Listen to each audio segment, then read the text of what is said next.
So it's good to have you some WD-40 and just simply get you where you can see that. There we go. Just spray a little bit on there.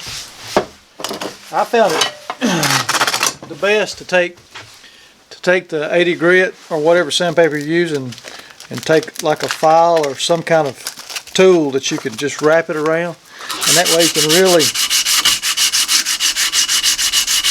put some pressure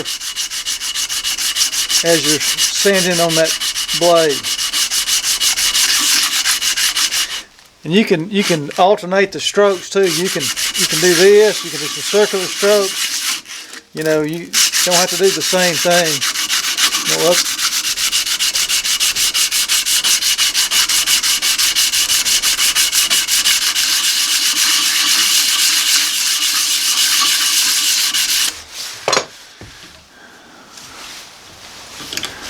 and then after I get that side like I wanted on with that 80 grit, I'll just flip it over and do the other side. You saw how rough this blade looked before. I mean, it was pretty rough.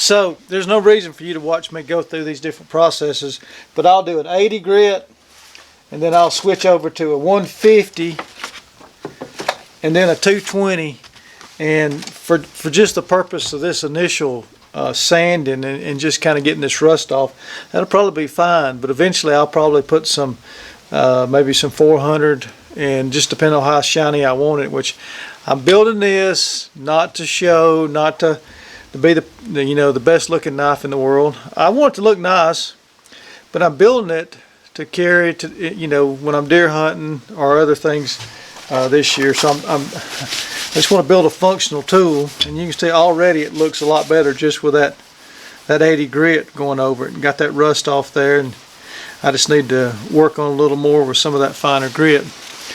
So after this, it'll be ready.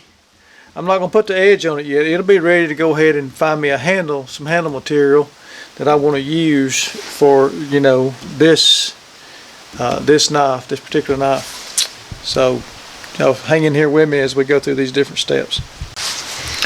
Okay, so here's where we're at in the process of making a hunting knife out of a utility knife blade. Okay, so you can see it cleaned up fairly nice. Okay, I mean, for my purpose. Now remember, my purpose here is for me, a new knife for the 2025-26 deer season. And so, and on this build, on this knife build, I'm going to attempt to use just a single piece of wood for my handle. And I'm going to be sinking this knife tang into that wood, and then I'm going to pin it with a brass pin also, as well as I'm going to glue it with epoxy. And so that's my goal here. So I'm kind of giving you a heads up. So the next thing I want to do is decide what kind of handle material that I want to use, and I'm going to tell you, I'm going to go ahead and jump out on a limb. I've only done this one time, and it's a very pretty wood to use. But it also is a difficult wood because it has so much rosin in the wood that it gums up everything that you touch with it. Like your sandpaper gets gummed up, your sanders get gummed up. But I like it though, and I had one knife that I had made out of a utility knife blade, out of a Murphy knife. And sorry, I get back with you. I had to take a phone call. So I'm going to use heart pine. Like I said, I only had one other knife that I'd ever made out of heart pine, and it was a really nice knife. It was a great skinning knife, great for field dressing deer. And some guy wanted it more than I did. He bought it from me. He really liked that out of the heart pine. Like I said though, it's a pain to use. So I've got that big block and I don't need that much, and I don't want to waste that much. So the best thing that I can do is see if I can't split it.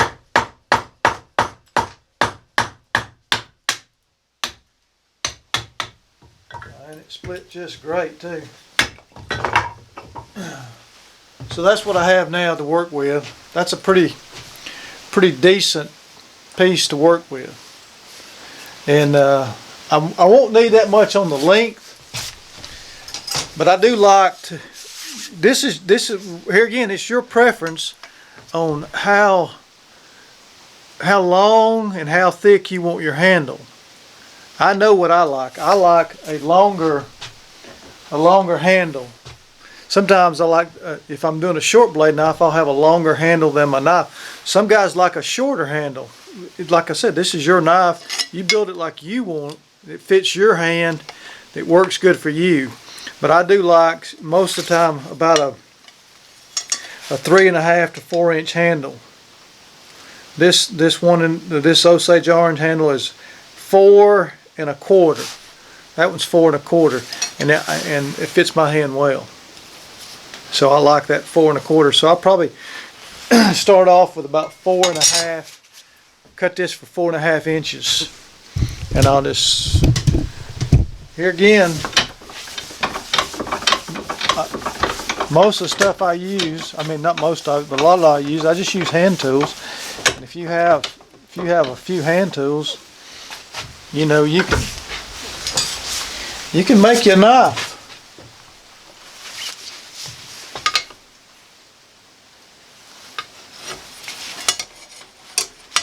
Let's see.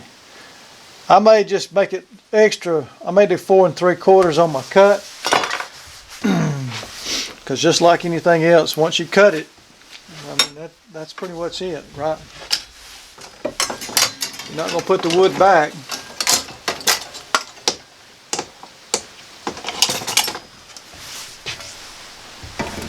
Bought that little saw several years ago. Portland saw. It's been a good little saw for just doing this work with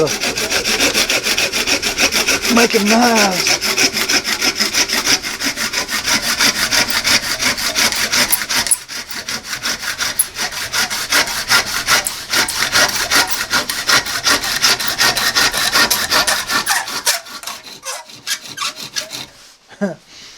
Woo! One of the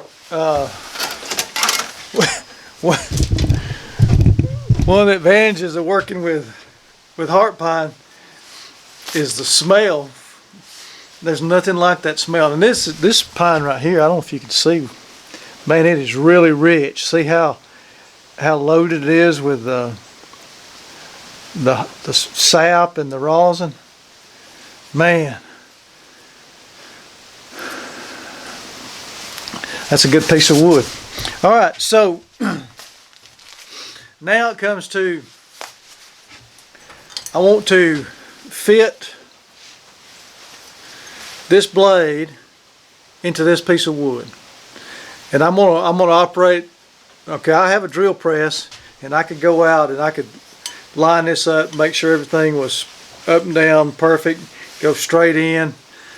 But I'm gonna operate like I don't have a drill press, and I'm going to use a hand drill, and I'm going to line this up and try to drill this in, make me a hole in here. Start off with a drill, then I'm going to use a Dremel tool. Now I used a drill for a long time. A drill will work, it just takes longer to do this. Okay, so here again, I still, besides the sanding, I spent a little time on that sanding, a little more time than I wanted to. Now, you got to be careful here, because you want to, since this is not straight, my wood's not really going to line up that straight.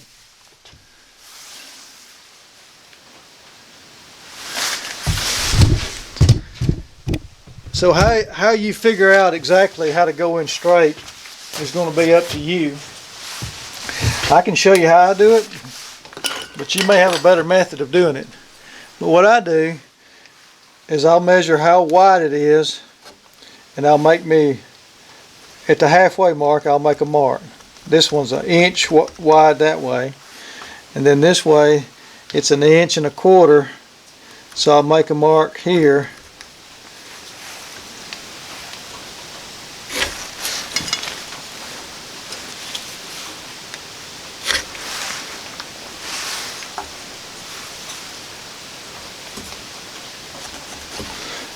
Where those things cross. Now if you get off on this, it's not that big a deal unless if you drill that way and you drill through the edge of your handle, it's going to be a big deal, or you drill that way or you drill too much up. So you're going to try to go in, and what I do is I give me a kind of a line on the top to kind of give me an idea of if I'm going in straight with my drill. There again, you may come up with a better way, and that would be great if you did. So I'm going to start this off. I'm just using a little cordless drill, Porter cable, and